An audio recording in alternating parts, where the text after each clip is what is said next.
pessoal, tudo bem? Vamos para mais um vídeo e no vídeo de hoje eu vou falar sobre o sensacionalismo que vocês veem por aí, as informações falsas, as famosas fake news. Para mim hoje ele vai ser muito divertido, porque eu vou abordar informações que, para mim, nutricionista, às vezes são absurdos que a gente vê por aí, informações erradas e que se disseminam aí pela internet pela falta de conhecimento das pessoas e pelos efeitos milagrosos. Eu acho que o principal é pegar isso, né? O efeito milagroso. As pessoas disseminam informações que para elas são informações milagrosas, que resolvem a vida e não é bem assim que funciona, tá? Então, o que eu vou começar falando é sobre a água. A água, não vou listar todas as coisas que aparecem aí na internet, mas é água morna, água não sei o quê, nada disso. O importante é tomar água. Quais as informações corretas que nós temos sobre a água? Que a água não deve ser tomada em grandes volumes de uma vez, porque isso diminui o aproveitamento do nosso corpo com relação a ela. E quanto mais fracionada, né? Quanto mais bem distribuída ela for no decorrer do dia, mais a gente vai usufruir dos benefícios dela. Tem a sua indicação de quantidade de água, de ingestão de água diária. A média que a gente recomenda é pelo menos 2 litros por dia. Orientações de que a água na faixa entre 9 a 14 graus, né, a água de temperatura de geladeira, a água fresca, ela é melhor utilizada pelo nosso organismo. Agora vamos falar sobre o pH. Esse eu me divirto muito com as coisas que eu vejo na internet, porque as pessoas esqueceram que elas estudaram química na escolinha, né? Mas tudo bem. Então vamos lá, conceitos básicos. O pH, a faixa, né, de avaliação dele é de 0 a 14. Então já é um ponto aí. Quando você vê na internet informações que o alimento ou qualquer outra substância que esteja sendo abordada tenha mais do que 14, não existe. Aí você já sabe que a informação é completamente errada e falsa, ok? Então o pH só pode variar de 0 a 14. O pH 7, que é o pH do meio, é considerado pH neutro. Menor que 7, pH ácido. Maior que 7, pH. O alimento que vai ser ingerido pela gente, independente do pH que ele tem, não interfere no nosso corpo, porque ele vai ser absorvido pelo nosso corpo. Então, a partir do momento que ele entra no estômago, ele vai sofrer a ação do ácido, inclusive do estômago, e não vai interferir. Não é porque você come alimentos ácidos que o seu corpo vai ficar ácido. Não é porque você come alimentos básicos que o seu corpo vai ficar básico, que é o famoso jejum, que tá por aí. Tem vários tipos, não vou entrar em detalhes, não vou colocar nada em específico.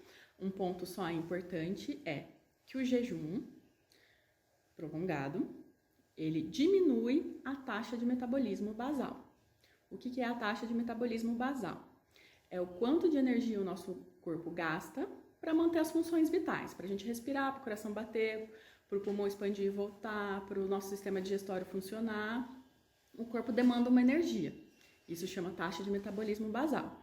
E é a partir disso que muitas vezes a gente elabora, lógico que somado à função, atividade e outras coisas, mas é a partir desse número, né, de taxa de metabolismo basal é que a gente calcula o plano alimentar dos pacientes. Então, o jejum diminui essa função, diminui a taxa de metabolismo basal, porque demonstra para o corpo que está faltando combustível, o nosso metabolismo não entende o que está acontecendo e aí ele começa a trabalhar no modo econômico para suprir essa restrição. E aí tem gente que vai me falar assim, mas fulano fez o jejum e emagreceu. O jejum gera um emagrecimento pelo simples fato da redução do volume alimentar. Tá? Mas a longo prazo, ele vai continuar mantendo essa diminuição da função.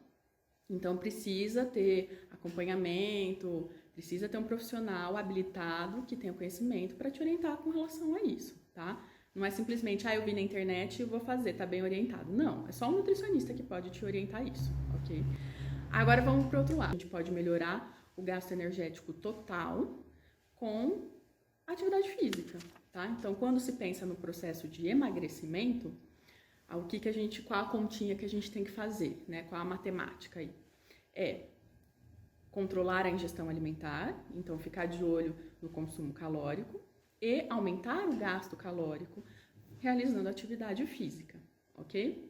Só para vocês terem uma noção, o gasto energético total Parte dele, de 60% a 65%, é a taxa de metabolismo basal, que é para manter as funções vitais do nosso corpo. De 25% a 35% do gasto energético total pode ser alterado pela função da atividade física. E aí, os restantes de 5% a 10% é aquela coisinha que o pessoal vende como milagrosa, que são os alimentos termogênicos, tá? Então, vejam aí que a função deles é bem baixa, né, comparado ao metabolismo comum. Então, não adianta você que está querendo, né, participar do processo de emagrecimento, não adianta consumir que nem um louco os alimentos termogênicos, porque aquilo tem limite. Em resumo, o que vai fazer gerar a perda de peso? O controle da ingestão total, né, no seu dia, lógico que tem os outros detalhes, que é só o nutricionista que vai poder te esclarecer, e a atividade física. Não existe nenhum outro segredo em cima disso, tá? E por último, e não menos divertido, quando se tem anemia, a pessoa sarou, a criança principalmente, sarou da anemia porque tá consumindo, tô botando beterraba no feijão.